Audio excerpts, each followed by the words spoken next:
ലോകത്തെ ഏറ്റവും സമ്പന്നനായ മനുഷ്യന്മാരിൽ ഒരാളാണ് ബിൽ ഗേറ്റ്സ്. ഒരു കാലഘട്ടത്തിൽ അദ്ദേഹം ലോകത്തെ അതിസമ്പന്നരുടെ പട്ടികയിൽ ഒന്നാം സ്ഥാനത്ത് തുടർച്ചയായി പല വർഷങ്ങളിൽ നിലനിന്നു. ഇപ്പോഴും ലോകത്തെ അതിസമ്പന്നരായ പട്ടിക എടുത്താൽ അതിൽ 5 പേരിൽ ഒരാള് ബിൽ ഗേറ്റ്സ് തന്നെയാണ്.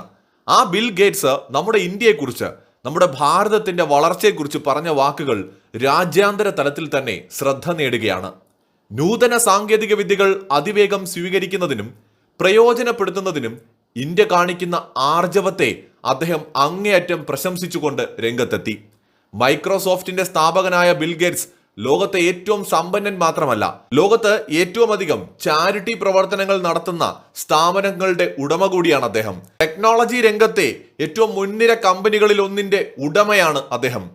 ഇന്ത്യക്കുള്ളത് കേവലം ഒരു സർക്കാരല്ല എന്നും ഡിജിറ്റൽ ഗവൺമെന്റ് ആണ് രാജ്യത്തിനുള്ളത് എന്നുമാണ് ഇന്ത്യയെയും രാജ്യത്തിന്റെ ഗവൺമെന്റിനെയും കുറിച്ച് ബിൽ ഗേറ്റ്സ് അഭിപ്രായപ്പെട്ടത്. കഴിഞ്ഞ ദിവസം പ്രധാനമന്ത്രിയുടെ വസതിയിൽ വച്ചാണ് വളരെ ശ്രദ്ധ നേടിയ അദ്ദേഹത്തിന്റെ സ്റ്റേറ്റ്മെന്റ്. പ്രധാനമന്ത്രിയുടെ വസതിയിൽ വെച്ച് അദ്ദേഹവുമായി സൗഹൃദ സംഭാഷണത്തിൽ ഏർപ്പെടുന്ന ബിൽ ഗേറ്റ്സിന്റെ വീഡിയോ ദൃശ്യങ്ങൾ സമൂഹ മാധ്യമങ്ങളിൽ പ്രചരിക്കുകയാണ്.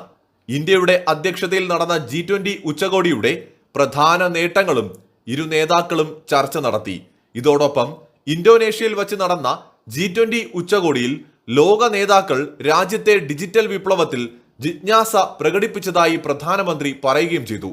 ഡിജിറ്റൽ ഇന്ത്യയെ വളർത്തിയെടുക്കുന്നതിൽ കഴിഞ്ഞ ഏതാനും വർഷത്തിനിടെ വിപ്ലവകരമായ മാറ്റങ്ങളാണ് ഇന്ത്യയിൽ ഉണ്ടായിരിക്കുന്നത് എന്ന് ബിൽ ഗേറ്റ്സും സമ്മതിച്ചു. ഒരു ഡിജിറ്റൽ സർക്കാർ ഉണ്ടെങ്കിൽ മാത്രമേ ഇത് സാധ്യമാകൂ എന്നും അദ്ദേഹം വ്യക്തമാക്കി. മാറിവരുന്ന സാങ്കേതിക വിദ്യയിലെ ഒളിഞ്ഞിരിക്കുന്ന ചതിക്കുഴികളെ കുറിച്ചും ഇരു നേതാക്കളും ചർച്ച നടത്തി.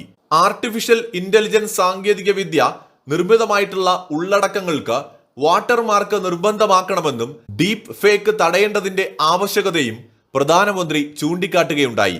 സൈബർ സുരക്ഷ വളരെ പ്രധാനമാണ്. ഡീപ് ഫേക്കുകൾ ജനങ്ങളിൽ ആശങ്ക പരത്തുന്നുമുണ്ട്. ഇത് തടയാനായി കൃത്യമായ വാട്ടർമാർക്കുകൾ നൽകി തുടങ്ങണമെന്നും ഇന്ത്യ ഇത്തരം കാര്യങ്ങൾ തടയാനുള്ള പോരാട്ടത്തിലാണ് എന്നും പ്രധാനമന്ത്രി പറയുകയും ചെയ്തു. ആഗോള നേതാക്കളുടെ ഔദ്യോഗിക കൂടിക്കാഴ്ചയേക്കാൾ ഉപരി സൗഹൃദ സംഭാഷണമായിരുന്നു കഴിഞ്ഞ ദിവസം പ്രധാനമന്ത്രിയുടെ വസതിയിൽ നടന്നത്. കാലാവസ്ഥാ വ്യതിയാനത്തെ സംബന്ധിച്ചും ഇത്തരം കാര്യങ്ങളിൽ സാങ്കേതിക വിദ്യ ജനങ്ങൾക്കായി എങ്ങനെ പ്രയോജനപ്പെടുത്താം തുടങ്ങിയ വിഷയങ്ങളിലും ഇരുവരും ചർച്ച നടത്തി. പ്രധാനമന്ത്രിയുടെ നമോ ആപ്പിലെ ഫോട്ടോ ബൂത്ത് എന്താണെന്നും അദ്ദേഹം ബിൽ ഗേറ്റ്സിന് പരിചയപ്പെടുത്തി കൊടുത്തു. ലോകത്തെ അതിസമ്പന്നനും ഇന്ത്യയുടെ എക്കണോമിക് ഗ്രോത്തിൽ ഒരു പങ്ക് വഹിക്കാൻ ശ്രമിക്കുന്ന വ്യക്തിയുമാണ് ബിൽ ഗേറ്റ്സ്.